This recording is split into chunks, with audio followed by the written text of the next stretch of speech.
Camps Cottolea in Chaucetonga. You can find us at TwoFunCamps.com. We're going to go over setting up a hammock and using a hammock for camping out. And a lot of our kids do that.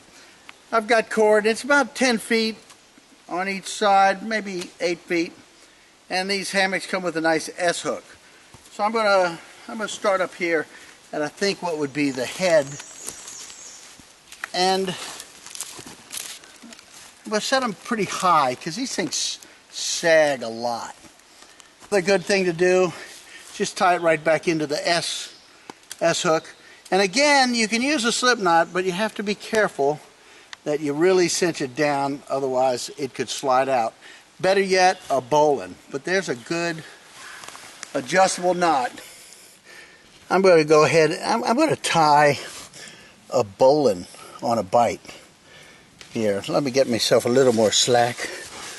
But a bowline on a bite, great knot. This knot does not give way.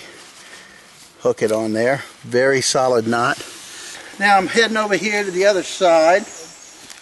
Again, we'll bring around the tree.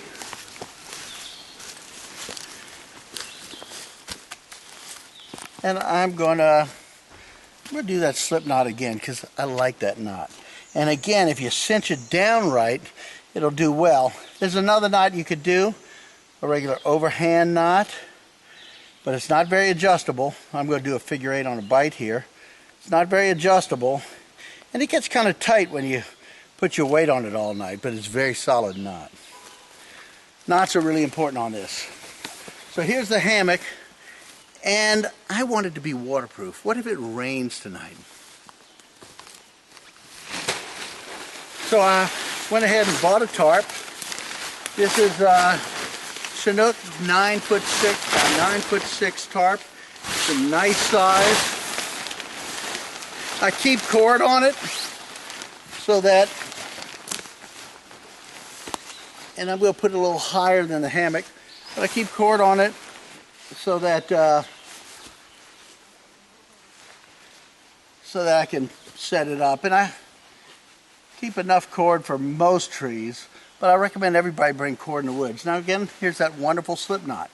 If this is too high or too low, I can adjust it very easily by simply pulling on it and raising it higher. I'm going to go ahead and put this a little bit higher just for fun. A little bit extra headroom in the hammock. Again, here's your basic slip knot right there, and I cinch it down, and I come over here to the other end. I already have cords on all these. I just keep them there. It makes it very easy. Boom. That looks like it's going to be good. I'm going to put it at a slight angle, and I'll tie it off on the tree. I like them fairly tight. Again, it's that wonderful slip knot. Very effective. All right.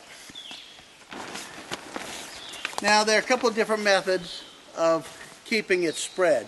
And these hammocks tend to sag quite a bit. So I'm putting it fairly close to the hammock. And I like to carry stakes with me. These are aluminum gutter spikes. You can find them at your local hardware store. Very, very inexpensive. I'm going to stake this tree off. And I'm going to use this side of the tree because it gives me a little better angle. And you know, rather than staking it off, I don't expect a lot of rain tonight.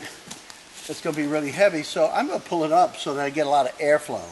It's that airflow that manages to keep us comfortable in the woods.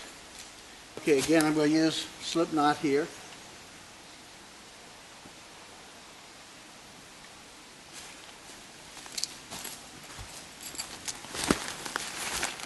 I have a cord here, and I don't have a lot of room here, so, and it's long. I can make it short at a lower angle. I can make it long. I'm going to put it right around here. So I'm going to put another slip knot here and cinch it down and put my stake Oh, right there.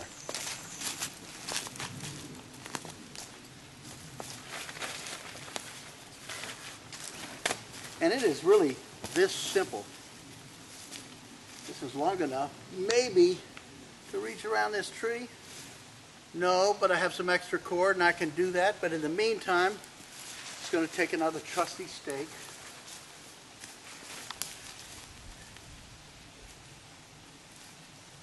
Stake it on in. Now, I think it's good to carry knives in the woods. This is a pretty good stick. So if you don't have stakes, you could do that. It breaks off very nicely. Or you can cut away from you, and before you open your knife, make sure there's nobody around you. And you can cut yourself a stake. And we'll go around here and stick it in this corner. And when I stick these stakes in, I stick them at a 45 degree to the angle of pull. That gives me very good leverage rather than having it like here where it might get pulled out. Put it about an angle like that. And here's my last cord. I could take it over here and tie it off on a bush or something, but I'm just going to simply stick it in the ground at that 45 degree angle. Now come along here and watch out that you don't trip over that. And let's take a look. Right this way. Here's your hammock. Here's your shelter. Perfectly sized. I'm going to get in the hammock.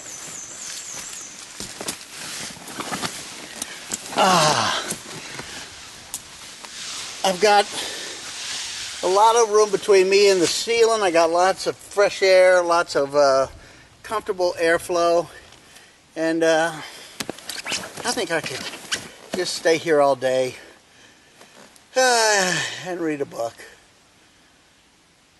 Oh, good night. God bless you. TruFantCamps.com. You know what I neglected to say though, when you build a shelter like this, if you want to sleep on the ground, you can sleep on the ground. If it's going to rain really hard, lower everything, make it very close to the ground. But you can sleep in the hammock, and you can have a friend or two sleeping in the same shelter. It works very well. You can pull your gear into here, your pack into here. So this is a terrific little system. Thank you so much. God bless you. This has been David Trufant for Camps Catalina and Chausatonka.